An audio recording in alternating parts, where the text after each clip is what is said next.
La Voz del Derecho presenta Panorama Económico. Los hechos, las cifras, las medidas oficiales, el sistema cambiario, monetario y crediticio.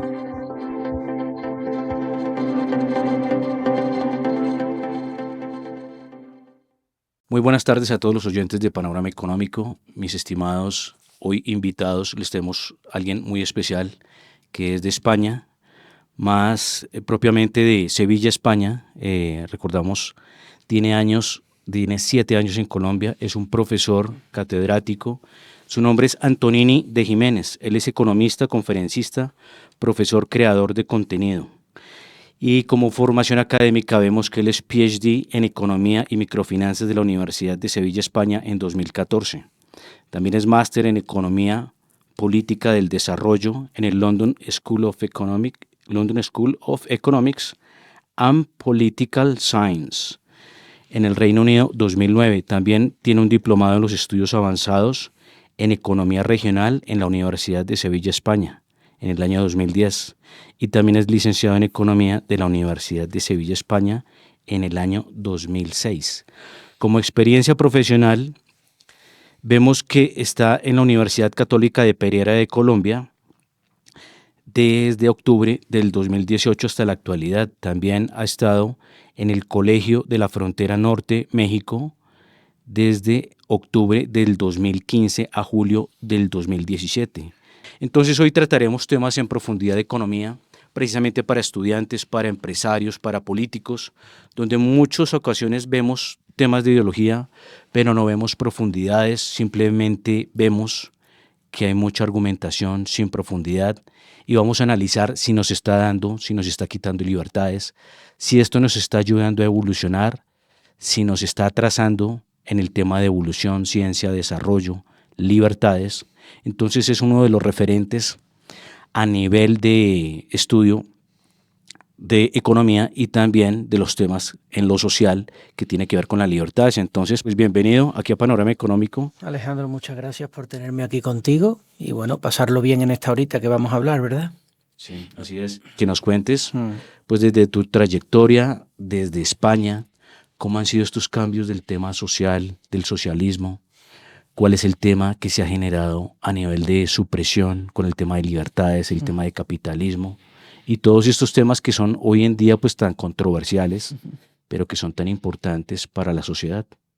Bueno, tú has leído ahí el currículum, ¿verdad? Yo pareciera que he estado dando saltos, ¿no? He pasado de España a Camboya, que hay 10.000 kilómetros, de Camboya a México, que hay otros 15 o 20.000 kilómetros, de México a Colombia. Soy una persona absolutamente inquieta. No me conformo con lo que aparece en los libros, sino que quiero experimentarlo, verlo por mí mismo. Quiero corroborar con mi experiencia, con mis ojos, lo que leo, lo que estudio, lo que aprendo. He de decirte lo primero que yo era socialista radical y convencido, lógico, salía de la Universidad de Sevilla y de la LSE, London School of Economics, uno sale socialista, no tiene más alternativas que salir siendo socialista.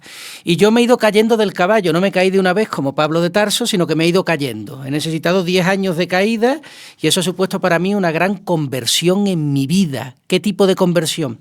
De ser absolutamente socialista radical a ser una persona que daría o espera dar su vida por la libertad. De una persona que era absolutamente antitaurina a ser un defensor de la tauromaquia, de ser un feminista, un ecologista y un animalista a estar absolutamente en contra de la agenda global. Y cuando digo en contra de este tipo de cosas, con argumentos, es decir, seriamente. Yo vengo de la academia, ¿verdad? Y bueno, eso es mi tránsito, ese sería mi resumen de estas últimas 4 décadas que llevo en esta tierra. Una persona, un converso. Y te digo algo, Alejandro, Por favor, cuéntale a los oyentes qué es un converso. Un converso es una persona que se da cuenta que ha estado viviendo en la mentira y tiene el valor suficiente para dejarla a un lado y buscar la verdad, aunque no tenga otra cosa más que la fuerza, la fe, la creencia, la esperanza de que hay algo más grande en la vida que aquello que ha hecho. Yo vivía muy bien como socialista, tenía unas ideas de la vida absolutamente coherentes, racionales y profundas, porque pues hay profundidad también en el socialismo, solo hay que ver los 3 tomos de Marx, ¿no? Hay mucha profundidad, pero profundidad errónea. Yo me iba a la realidad camboyana, un país pobre, y me daba cuenta que nada tenía que ver con lo que había estudiado de la pobreza. Luego me iba a un país desigual, como México, y veía que no tenía nada que ver con lo que había estudiado de la desigualdad, y luego me venía a un país violento como Colombia, y me doy cuenta que nada tiene que ver con aquello que yo había estudiado. Eso provoca una escisión en la persona y me obligó a dar marcha atrás, a desaprender lo que había aprendido y a aprenderlo mejor. ¿Cómo hace eso un profesor? Porque pues dentro de las ciencias, como el coaching, como lo comentaba algunas veces, tratan de ser disruptoras, abrir nuevos conceptos, y cómo hace un profesor para abandonar esas creencias y optar por unas que en el método científico den resultado. Bueno, pues porque yo desde pequeño tengo un deseo incomprensible, no incomprensible, lo tenemos todos los seres humanos, por alcanzar la verdad. Yo quiero la verdad. Y la quiero porque de pequeño recuerdo que era la manera más perfecta de acercarme a mi padre. Mi padre pasaba todos los días trabajando, llegaba los fines de semana y se ponía a leer libros en el salón. Y yo, para recibir el amor de mi padre, lo que hacía era imitarlo, sentarme a su lado y ponerme a leer un libro. Me acuerdo que con 5 años abría un libro que él tenía de Karl Popper, En busca de un mundo mejor, así se titula el libro. No entendía absolutamente nada, ni idea, no tenía. Pero el simple hecho de sentir que estaba al lado de mi padre y que lo imitaba, hacía que pues yo recibiera de alguna manera la ternura y el cariño de mi padre. Así que fue el amor, lo que me hizo amar la verdad. Y ese ha sido mi percurso, mi recorrido desde entonces. En eso he estado. No es fácil, pero es absolutamente gratificante, Ale. Pero ¿cómo romper esas creencias? Porque obviamente muchos profesores en su ego dicen, yo me sé precisamente la historia de Marx, la historia de muchos ideólogos económicos, cómo salirse de ahí, mirar los datos, los números, las gráficas, para darse cuenta que ciertos modelos económicos en el mundo no generan desarrollo. Y por otro lado generan pobreza, quitan libertades y van a la degradación. Miramos, por ejemplo, el caso de Venezuela. No sé si tú sabías que Venezuela es el país que tiene más reservas en el mundo de petróleo, Algo así. que es una materia prima vital y esencial, pero es un país que está en la pobreza. Totalmente. Bueno, pues lo que pasa a esos profesores, a esas personas, que tienen la cabeza mirando en el ombligo, en lugar de tener la cabeza mirando en la calle. Lo que tienen que hacer es levantar la cabeza y abrir los ojos. Pero para eso hay que tener humildad y aceptar que el mundo no es tu ombligo. Y hay que dejar la arrogancia al lado. No hay que tener grandes conocimientos ni grandes maestrías. Hay que ser humilde de corazón. Por eso cuando uno es humilde de corazón se deja atrapar por la verdad, en lugar de construirla. Yo siempre digo que un hombre libre tiene ideas, mientras que un hombre esclavo son las ideas las que tiene ese hombre. Un hombre esclavo tiene ideologías. Las ideas atrapan al hombre. El hombre libre tiene ideas. Yo soy dueño de mis ideas y cuando no me valen para explicar la realidad las desecho. Para eso hay que tener valentía, porque la gente se reúne alrededor de las ideas, hacen grupos, hacen clubs, hacen cosas, lo nombran presidente, vicepresidente, y ese tipo de cosas influyen, importan en las personas. Pero cuando uno se quiere dejar llevar por la verdad, que es la cosa más maravillosa, porque es que eso es lo que te hace feliz, pues uno vive en libertad, que es para lo que hemos venido, para ser libres. Y ser libres de las mentiras, de las ideologías, de los complejos, pero también ser libres de la arrogancia y de la torpeza de mirarte tu propio ombligo. De eso también hay que ser libre. ¿De acuerdo? ¿Y qué le pasó a Europa precisamente con esos temas de ideologías, con las libertades? A Europa le pasa lo mismo que a Chapineros, que son tontos. Son gente que debería de estar agradecida al capitalismo y se pone a votar a los socialistas. Tengo entendido que en Chapinero todo el mundo vota a Petro y son gente que tienen 10, 15, 20 millones de pesos de salario mensual. En España todo el mundo vota a Pedro Sánchez, cuando si España es algo es gracias al capitalismo y a la libertad. Entonces, ¿por qué en Chapinero, que sería lo mismo que la Comisión Europea, por qué a quien le va bien vota a Petro? No tiene sentido, ¿verdad? Sí lo tiene. Cuando tú empiezas a tener dinero, te entra el miedo de poder perderlo. Claro. Entonces buscas seguridades frente a la competencia, entonces buscas aranceles, entonces buscas a un socialista. El problema está que solo tiene miedo de perder lo que ha ganado aquel que no sabe cómo lo ha ganado. Por eso los gringos no tienen miedo de perder y que se vengan abajo sus empresas, porque ellos saben muy bien cómo han hecho la riqueza y es por medio de la libertad. Por lo tanto, los que votan en Chapinero, en la Comisión Europea y en España, porque es ideológicamente lo mismo, tenemos miedo de perder lo que hemos ganado, porque en el fondo de nuestro corazón no tenemos ni pajolera idea de cómo lo hemos ganado, o mejor dicho, lo hemos ganado con barreras de entrada, lo hemos ganado con aranceles, lo hemos ganado con protección. No puede ser que los profesores de universidad en Colombia, en España, en Estados Unidos y en Inglaterra tengan un salario medio por encima del resto del país y sean votantes socialistas. que es lo único que es aquello que impide que ellos puedan ganar el dinero que ganan y vivir como viven. Bueno, pues precisamente por eso, porque tienen miedo de dejar ganar aquello que han ganado. De acuerdo. Cobardía. ¿Esta lucha que tú has hecho o que estás haciendo es muy fuerte con el sistema educativo? O sea, ¿te ha tocado lidiar con su presión ante el sistema? Bueno, me encanta que me haga esta pregunta porque desde hace 3 meses dejé la universidad. ¿De verdad? Sí, hace 3 meses dejé la universidad y precisamente hablo de que las universidades son nidos socialistas aquí en Colombia. Y que las universidades no son lugares donde se fomenta el pensamiento crítico. Las universidades están interesadas en acreditarse y universidad acreditada es universidad amordazada, porque acreditarte significa poner todos los recursos de la universidad en manos del Ministerio de Educación, de Colciencia, que es lo mismo, para decirte ella lo que tienes que hacer. Y lo que tienes que hacer no es pensar críticamente, no es enseñarle a tus estudiantes a amar la libertad y a hacerse mejores personas, es rellenar formularios, es rellenar acreditaciones, reacreditaciones y registros calificados. Es decir, es convertirte en un apéndice del Ministerio de Educación. Solo tienes que ver cómo las universidades colombianas celebran gozosamente que en su título debajo tengan vigilado Ministerio Educ. O sea, es un régimen, ¿sí? Pues eso es un apéndice del ministerio. Absolutamente en las universidades se enseña la libertad, lo que se enseña es obedecer, lo cual eso significa que cuando los estudiantes salgan de la universidad lo que sepan es obedecer a un jefe, pero no tener iniciativa, no ser creativos. Por eso las empresas colombianas no son innovadoras, sino que son imitadoras. Y lo son porque no han tenido pensamiento crítico en las universidades. El profesor, y con esto cierro, es un funcionario del Ministerio de Educación. No es un hombre libre, nada de eso.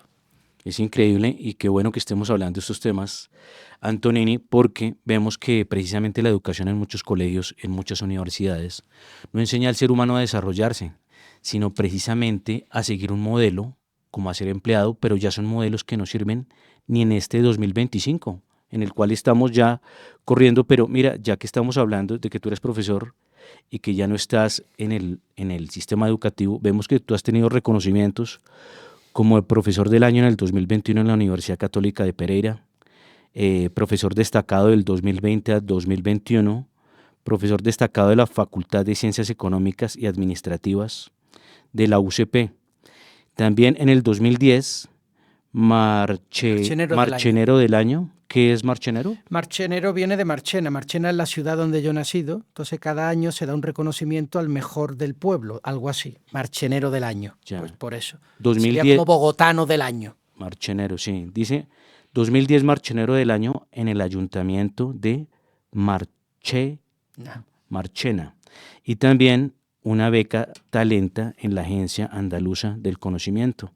Entonces, qué increíble precisamente y la verdad qué valentía que hay que tener para levantar la voz contra el sistema y tratar de generar libertades de pensamiento, de profundidad y a nivel científico, ¿no? Porque veo que lo que tú buscas, o sea, mirar algo que funciona, que realmente se da en los hechos y no que se quede en la ideología, ¿no? Que es lo que se queda el 99,9%. Mira, hay unos incentivos absolutamente perversos. Los investigadores que se dedican a publicar artículos de alto impacto y nula relevancia son de nula relevancia porque se hablan de estupideces, es decir, se hablan de cuestiones ideológicas, no de cuestiones reales. El paradigma de especulaciones, podríamos decir. Pues algo como el paradigma del empoderamiento en las mujeres asexualizadas del Chocó. Eso no existe, o sea, eso solo existe a nivel conceptual, pero cuando tú te vas al Chocó no hay ninguna mujer que diga yo soy eso, ¿entiendes? Entonces es todo una creación a nivel artificial sometido a una serie de incentivos perversos que si tú publicas ciertas cosas, pues se te dan una serie de premios, de ventajas, de incentivos para que puedas conseguir una serie de proyectos, etc., etc., etc. Pero no es cierto que esto tiene que ver con las universidades de garaje, ¿eh? Esto tiene que ver con todas las universidades, de la Universidad Nacional hasta la última. Mira, hay una cosa que ocurre en las universidades colombianas. Es imposible poder suspender a un estudiante. Bueno, claro, a veces sí, pero es muy difícil, hay que darle muchas oportunidades. Eso lo que significa es hacerle creer al estudiante que lo que él hace no tiene consecuencias. Eso es lo que explica por qué la gente se pasa el semáforo en rojo. Eso es lo que explica por qué la gente luego no declara impuestos. Eso es lo que significa por qué las personas se montan en el autobús, no pagan y luego le ponen una multa y les da exactamente igual. Porque se le ha acostumbrado a que no hay ningún costo asociado a las decisiones que se toman. Por lo tanto, dejan al estudiante absolutamente desnudo.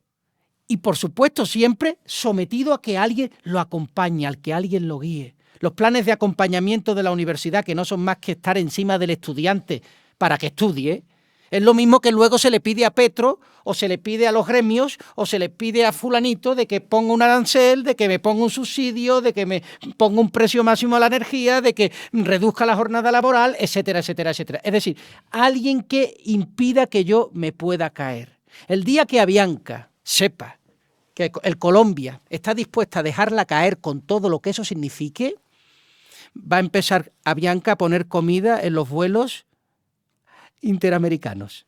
¿Me entiendes por dónde voy, verdad? Sí, sí, sí. Pues eso con todo. Sistema de calidad, sistema de Competencia viva. Así es. Eso es. Que esa es la parte buena que tiene el capitalismo, ¿no? Esa Que es la la parte. competencia genera innovación, genera desarrollo y genera calidad. Pero algo que te quería preguntar, ya que vienes de España, ¿por qué Pedro Sánchez gana? Y por qué precisamente, recuerdo que una vez le estaban haciendo persecución a unos empresarios como Florentino Pérez, que él tiene una compañía de ingeniería y él ya aparece en la lista Forbes. Recordemos que Florentino Pérez es el presidente del Real Madrid, ¿no? Y precisamente es un hombre que es muy eficiente, pero él decía, lo juzgaban muchas veces, y él decía, ¿y usted por qué gran parte ya de los negocios los hace afuera, pero tributa afuera? Es precisamente por esas cargas tributarias que asfixian la generación de valor, y parece que fuera un pecado, ¿no? No solo las cargas tributarias, que son muy grandes, sino ese sentimiento que se crea en la atmósfera económica española de que la hacienda pública está detrás tuya. Hay como un miedo a dar un paso adelante. Las personas no nos atrevemos en España a dar un paso adelante sin haber recibido antes autorización. Y esto es lo que explica el problema de la Dana. ¿Os acordáis? Las tormentas en Valencia hace unos meses que se arrió varios pueblos. Sí. Y el problema de que hace unos días se quedó España completamente a oscuras. Y es que fíjate qué curioso, cuando las personas dejan de luchar por su libertad y aceptan que el Estado se entrometa en su vida, pasan del sentido común al sentido de la obediencia. ¿Qué es el sentido común? Que cuando hay un incendio tú sales y lo apagas, que cuando hay alguien que pide ayuda sales y la rescatas. Ese es el sentido común. El sentido de la obediencia es que antes de salir a apagar el fuego esperas a que te den un permiso, una autorización para ir a poder apagar el fuego. Es posible que cuando te hayan dado el permiso ya no haya fuego, ya no haya nada, haya todo destruido. Eso es lo que pasó con la Dana. Los bomberos no salieron a rescatar a las personas no porque no hubiera bomberos, sino porque estaban esperando a que el ministerio les diera la autorización para poder hacer lo que cualquier persona haría en sus cabales sin pedir permiso a nadie. Eso es lo que le pasa a España, que para cualquier cosa pide permiso aunque no haga falta. Eso lógicamente entorpece, hace el país absolutamente ineficiente, lento y provoca este tipo de ineficiencias incomprensibles para el mundo, pero muy comprensible para el que conoce el alma del español. El español hoy no está a la altura de España. Es un cobarde. Un cobarde. De acuerdo. Y hay una cosa, ya mirando un tema más internacional, Antonini, miramos el tema, por ejemplo, que se ha venido con el tema de los aranceles de Estados Unidos a los socios importantes más comerciales del mundo y también a todos los países del mundo donde se le han puesto aranceles. Esto con la política de que Estados Unidos dice, tenemos muchos socios comerciales, pero en el caso de China nos hace trampa con la moneda, nos hace trampa con su dumping, nos hace trampa metiéndose a países que tienen acuerdo con nosotros para poder entrar más barato. Cuando vamos a llevar muchos productos y empresas a su país, no nos dejan entrar, nos tienen restricción. Solo unas empresas pueden entrar, otras hasta cierto punto, otras no las dejan entrar. Lo mismo en algunos países de Europa y otros socios comerciales en Estados Unidos.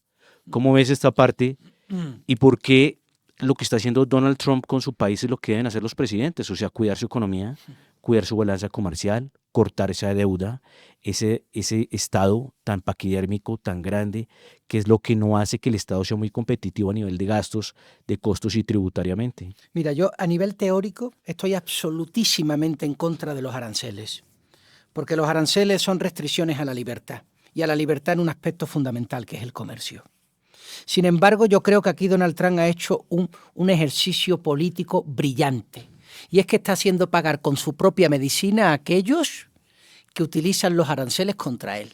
Entonces yo creo que la mejor manera para que alguien aprenda de sus errores es meterle el error por la garganta. Eso es lo que está haciendo Donald Trump con los aranceles. Porque lo que no parece que tenga sentido es que todo el mundo se haya escandalizado con esta política arancelaria de Donald Trump cuando ellos mismos aplican aranceles. No solo, cuando ellos mismos alaban a aquellos economistas como Burchell Hunt, como Joseph Stiglitz, como Paul Krugman, como Paul Collier, que son aquellos que justifican, por ejemplo, lo que son las reconversiones industriales, que puso en boga Petro aquí, que es poner aranceles a los bienes de importación industriales para generar aquí una industria local, cosa que se ha demostrado que es imposible y nefasta. Tú dificultas pues, en una economía primitiva la entrada de productos de alto valor tecnológico y esa economía primitiva se queda sin los productos de alto valor tecnológico, no los va a producir ellos porque no sabe producirlo. De acuerdo. Pues eso es lo que está ocurriendo. Entonces yo creo que lo de Donald Trump está muy bien, no porque yo crea en los aranceles, sino porque creo que eso les va a quitar la gana a la gente de seguir manteniendo aranceles, en este caso a China y también a la Comisión Europea, etcétera, etcétera. Sí, lo que yo decía es un elemento de presión precisamente para generar un comercio más equitativo y un comercio como más limpio, ¿no? Por lo que hablábamos, hay muchos países que le ponen barreras comerciales y obviamente Estados Unidos dice, tú me tratas bien, yo te trato bien, que es lo que le hizo Donald Trump a los presidentes de varios países. Pero recuerda, la mejor manera de tratarnos es que ninguno nos maltratemos. Que ninguno ¿Ok? Es decir, que no haya aranceles por ninguna de las partes. Esa es la situación ideal. Pero ¿sabes lo que ocurre? Que si Donald Trump no hace esto, que es la mejor manera de actuar, entonces le está dando peso a la OMC, que es la Organización Mundial del Comercio. Unos burócratas que lo único que hacen es ganar dinero diciendo estupideces, escribiendo reglamentos y leyes sobre cuestiones, discutiendo sobre cosas absurdas de las cuales nunca se llega a un acuerdo. Llevamos hablando de la OMC desde la ronda de Uruguay. Hay encuentros pues, desde la ronda de Doha, la ronda de Tokio, y no se llega nunca a nada. ¿Por qué? Porque no se pretende llegar a nada. Lo único que se quiere mantener son estos organismos supranacionales que viven de las personas, que viven de los países y que tienen un poder y un poder ejecutivo que no han ganado y que legítimamente no forma parte de sus organismos. Eso es, gente que vive a nuestra costa. Entonces Donald Trump ha dicho, yo ya no quiero reuniones. Tú me maltratas, yo te maltrato. A ver si mañana nos desmaltratamos. Punto. Pero ¿por qué se ha puesto el mundo en contra? Porque claro, eso dice OMC, no te necesito. Naciones Unidas, no te necesito. ¿Me entiendes a lo que me refiero? Organismos internacionales, Organización Internacional del Trabajo, no te necesito. ¿Esos organismos de cierta forma, Antonini, quitan la libertad de un país? Toda la libertad de un país. Toda la libertad y de las personas. Por eso mismo es que Trump está abandonando esas organizaciones. Es por eso mismo, ¿no? Bueno, y sobre la agenda de... Vamos a ver, la Agenda 2030 de los Objetivos del Desarrollo Sostenible. ¿Qué es eso? Eso es una agenda que se inventan unos burócratas sin ningún sentido, descontextualizados y absolutamente despreocupatizantes. ¿Para qué? Para imponerlo en las agendas políticas de los países que no han votado. Punto. Eso es lo único que se hace. Si es que es muy simple. Aquí lo que ellos buscan es que los necesitemos. Que nuestras preocupaciones en la vida no tengan nada que ver con aquello que podemos resolver por nosotros mismos, sino con cosas que están más allá de nuestra mano para que cedamos nuestra voluntad. ¿Tú te crees que es normal que a mí alguien me diga que el problema del mundo es que hay que limpiar la capa de ozono, cuando esa persona que me lo dice tiene el corazón absolutamente sucio, está divorciado de su mujer, no se habla con los hijos, tiene 3 abortos encima, y este tío que tiene manchada su vida me viene a mí a hablarme que el problema es que hay que limpiar la capa de ozono? Límpiese el corazón y déjese de tontería de la capa de ozono, de los osos polares y del cambio climático. Hablando de España, ¿cómo ves a Vox para salvar a España en el tema de libertades? No lo va a salvar Vox, pero es lo que está más cerca de salvarlo. Es decir, recordemos que Vox es un partido, para los oyentes que no sepan, Vox es un partido de los más importantes en España, ¿no? Que defiende las libertades, un partido político. Vox es el único partido en España que no está dispuesto a venderse al socialismo. El Partido Popular no solo está dispuesto, lo ha hecho. Y no venderse al socialismo no significa no solo venderse a Pedro Sánchez, sino no venderse a esa ideología barata de un mundo de funcionarios, un mundo de burócratas, un mundo enemigo de los empresarios. En España, te tengo que dar un dato. Tú sabes que en España por primera vez, desde que tenemos registro contable, hemos bajado de los 900.000 empresas, tenemos 800 y pico mil empresas.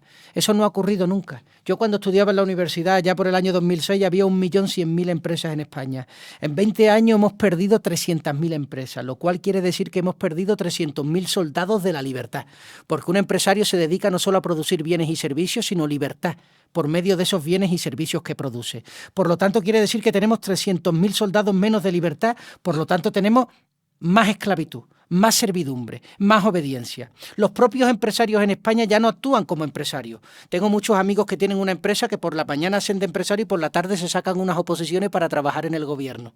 Es decir, no son personas que quieren sacar adelante su empresa, luchar y expandirse. Son personas que sacan lo mínimo posible para luego poder dedicarse por la tarde a hacer otras cosas, porque su futuro está en el gobierno. No puede ser que la región de donde yo vengo, la principal empresa sea la Junta de Andalucía, que es el gobierno regional. Eso genera relaciones de dependencia. Cuando las empresas solo tienen como único cliente al gobierno, ya no son empresas, son empresaurios. De acuerdo. ¿Ok? Ese es el problema que tenemos. Y ya para terminar el programa y ir cerrando, ¿tú cómo ves a Colombia? Ya que has estado los últimos 7 años en Colombia enseñando, estando en varias ciudades, hablando con estudiantes, con empresarios, con políticos, ¿cómo es esa profundidad y cuál es esa moraleja? Y cómo ayudas también a la mente de los que van a escuchar esto para que siempre piensen, vean con profundidad, analicen y traten de hacer ponderación, ¿no?, de información. Mira, yo hay una cosa que le agradezco al Señor profundamente y es que me haya traído a Colombia. ¿Y por qué? Porque Colombia, a pesar de todas las dificultades, de todas las cosas negativas, de la falta de todo lo que tú quieras, Colombia tiene algo, los colombianos, no Colombia, los colombianos tenéis algo que es maravilloso y es que todavía tenéis esperanza y ganas de luchar por un país mejor. Eso es algo que no se puede dar por descontado en Europa, todo lo contrario. Entonces el hecho de que los estudiantes te escuchen, de que te traigan entrevistas, de que vayas a un sitio y luego a otro, de que las personas estén pendientes de querer mejorar el país, de que luchen contra el socialismo. En España ya no se puede hablar de socialismo porque como ya todos son socialistas, creen que ya no existe el socialismo, porque ya todos son socialistas. ¿Tú sientes su presión cuando hablas de estos temas en España? No, es que en España, en España directamente te dice, hablando del socialismo, eso es de la época de Franco, ¿no, chicos? Hoy el socialismo en España es un problema más grande que nunca. Lo que pasa es que cuando todos se han convertido en socialistas, nadie es capaz de darse cuenta que existe el socialismo, ¿verdad? Cuando todo el mundo está sucio, nadie cree que esté sucio, porque todos están como tú. Pues esto es exactamente igual. En el mundo de ciegos, ¿no? Pues el tuerto es el rey, el tuerto es el que se da cuenta que están ciegos. Entonces eso es un problema que tenemos en España, pero que no ocurre en Colombia. En Colombia todavía hay esa esperanza y esa ganas de salir adelante, y eso es la fuerza que mueve los corazones de los colombianos y de los extranjeros que venimos a residir aquí, a luchar por la libertad, porque yo aquí no solo estoy luchando por Colombia, que por supuesto, yo también aquí estoy luchando por España. Yo también aquí lucho por mi país. ¿Tú has visto algo en Colombia? No sé si tú te diste cuenta que tiene un diferencial con los países de Europa, Estados Unidos o Canadá o algunos de Asia. Es el clima, ¿no? Nosotros acá en Colombia, para que le cuentes también a tus connacionales, tenemos un clima maravilloso todo el año. No tenemos fuertes estaciones, no tenemos temporadas de invierno de 4 o 5 meses, sino que tú, si quieres cambiar de clima, a media, una hora cambias de clima, pero hay ciudades como Bogotá, que es un clima más o menos entre frío, templado, que es maravilloso. Medellín, no sé si has estado en Medellín. Sí, sí. Pereira, que has vivido en Pereira, tiene un clima también templado. Entonces, como es un país que tiene unas bondades geográficas tan buenas, llega a ser a veces tan subdesarrollado, ¿no? Bueno, es que el subdesarrollo no tiene que ver nada con el clima, ni con la geografía, ni con tener petróleo, por ejemplo. No hablo de que las condiciones que tiene le favorecen para ser competitivo. Sí y no, porque mira, en eso también hay un gran debate, Alejandro. David Landers, La riqueza de las naciones, un libro fantástico, él habla precisamente que los países que se empezaron a enriquecer son aquellos que son fríos, porque es mucho más fácil combatir el frío que el calor. Es decir, hasta que aparece el aire acondicionado, si uno tiene calor se puede quitar la camiseta, pero si sigue teniendo calor se puede poner a la sombra, pero poco más puede hacer. En cambio, si tiene frío y se pone a trabajar, es posible que el frío se lo quite, porque él mismo puede generar, digamos que el cuerpo humano puede generar calor, lo que no puede generar frío, ¿verdad? ¿Ok? Eso podría ser una ventaja por medio de la cual los países nórdicos, Inglaterra, Suiza. Alemania, Suiza, son países más ricos. Irlanda, ¿no? Irlanda, exactamente. Tuviste la historia de Irlanda, ¿no? Yo lo he comentado en muchos programas y es de destacar y de admirar porque era un país que estaba inviable después de los bonos, la crisis de los bonos de deuda, después del 2010, era un país que estaba reventado económicamente y hoy en día es uno de los mejores en el mundo, ¿no? Pero ¿cuál es la receta? Dila tú, ¿cuál es la receta por la cual pasa eso? ¿Impuestos? Nada. Impuestos bajos. ¿Libertad económica? Mucha. Toda. Sí. ¿Abertura a las multinacionales? Toda. Bienvenidas. Sí es.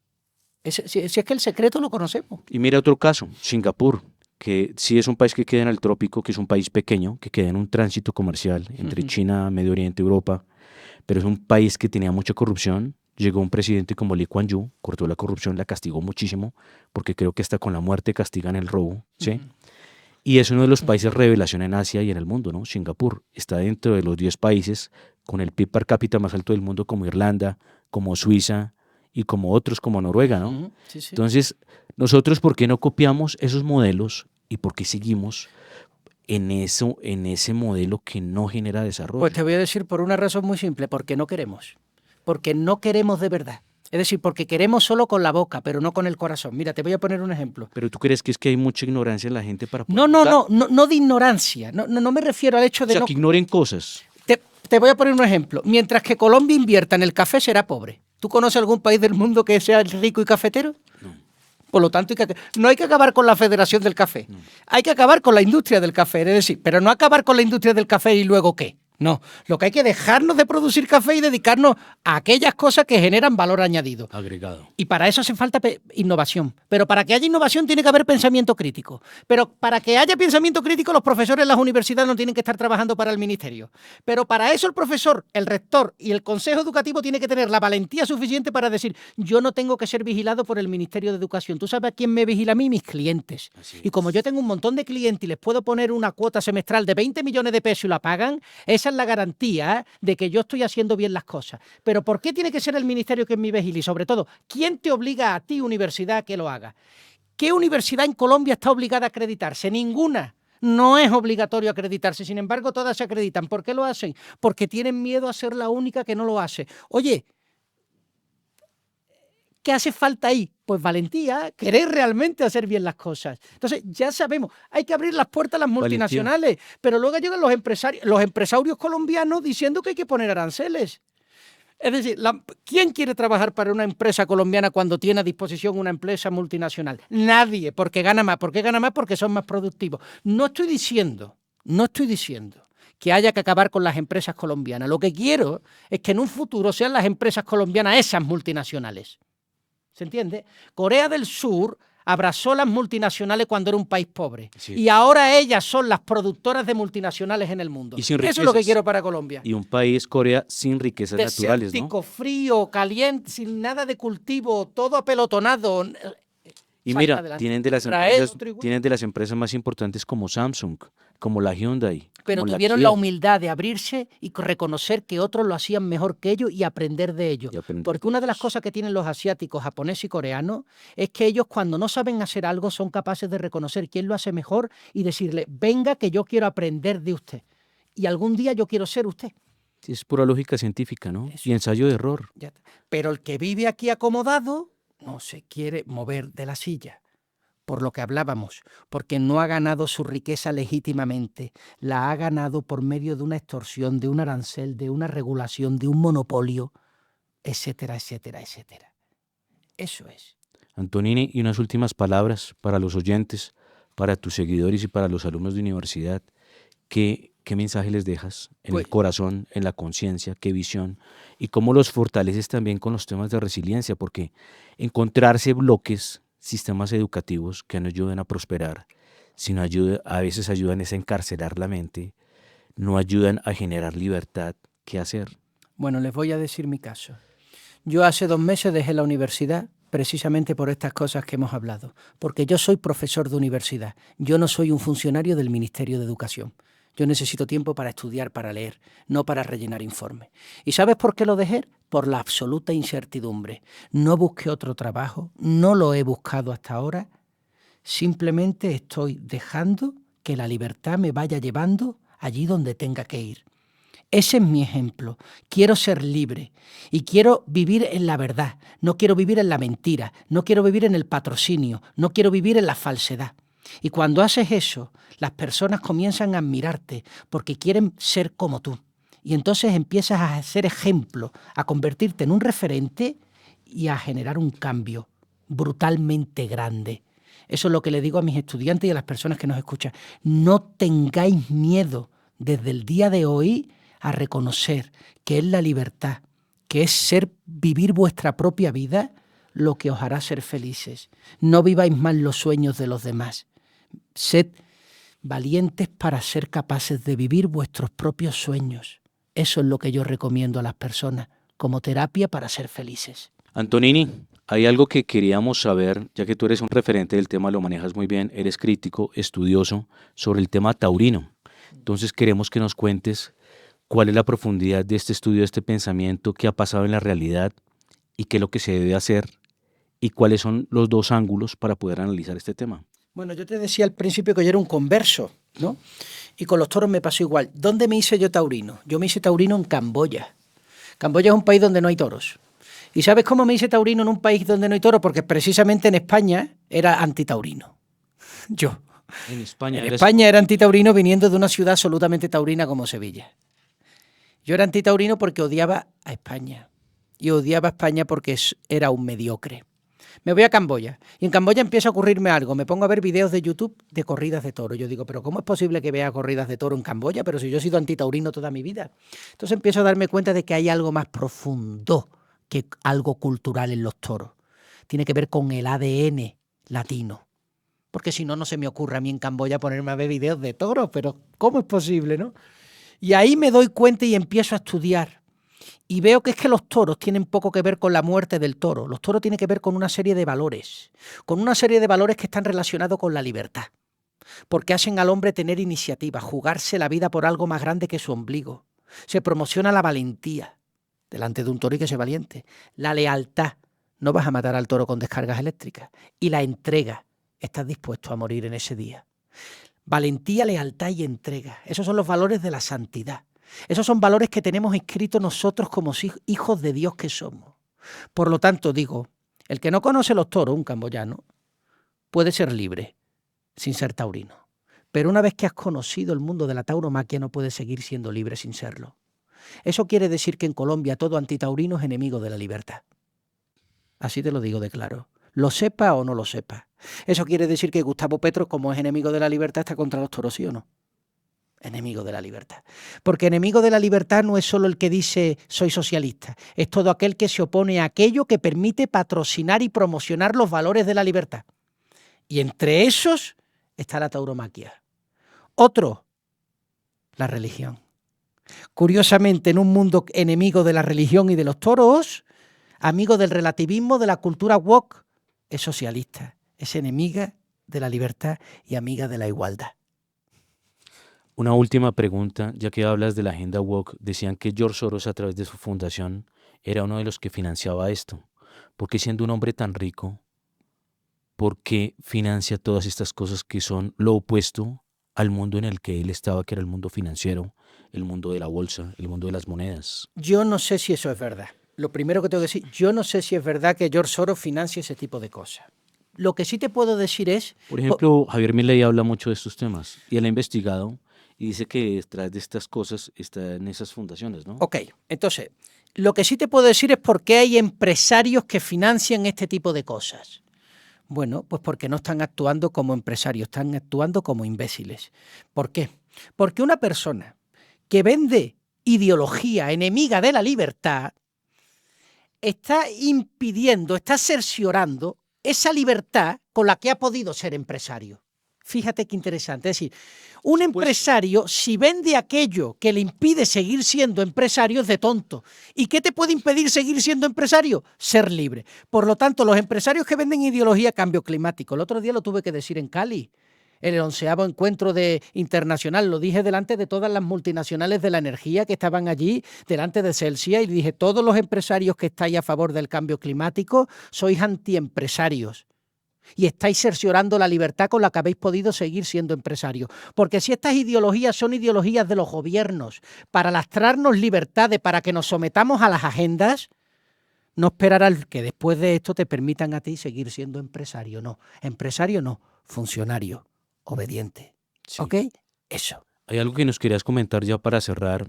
Era un evento que vas a hacer en Manizales, 13 de mayo. que habla precisamente en la profundidad de este tema de la tauromaquia, ¿no? 13 de mayo, 7:30 de la tarde, Hotel Carretero, Sala Picasso, en una ciudad maravillosa. Para mí es mi ciudad preferida en Colombia, junto con Pasto, es Manizales. Y es preferida, ¿por qué? Porque conserva mucha dignidad, conserva mucha españolidad, mucha hispanoamericanidad.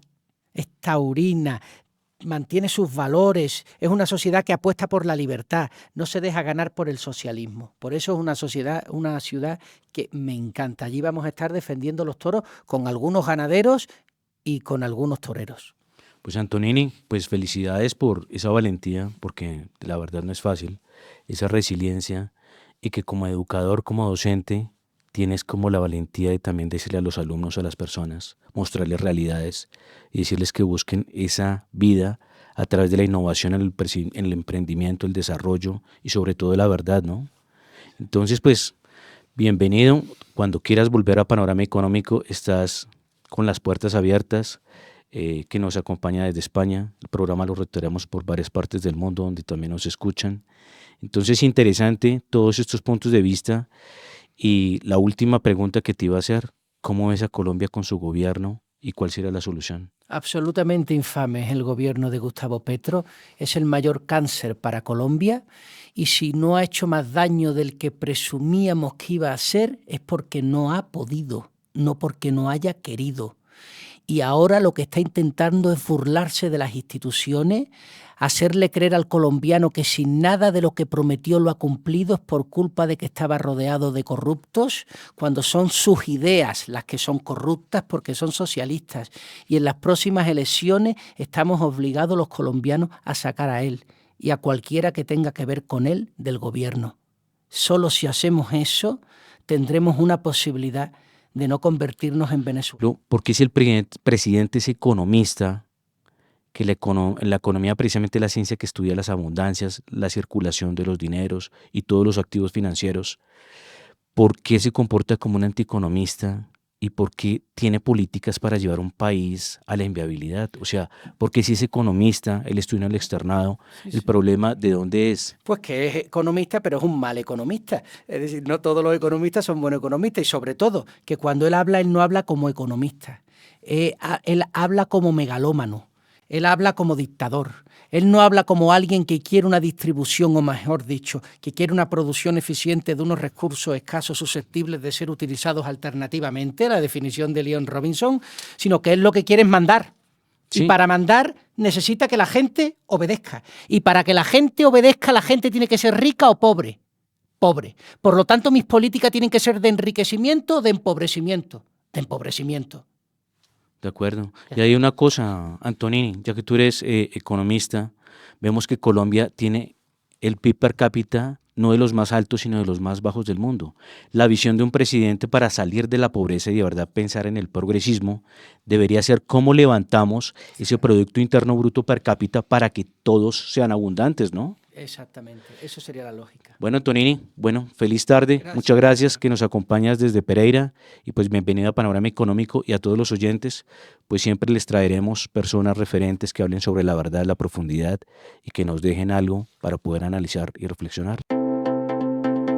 La Voz del Derecho presentó Panorama Económico, los hechos, las cifras, las medidas oficiales, el sistema cambiario, monetario y crediticio, la agricultura, la industria, en La Voz del Derecho.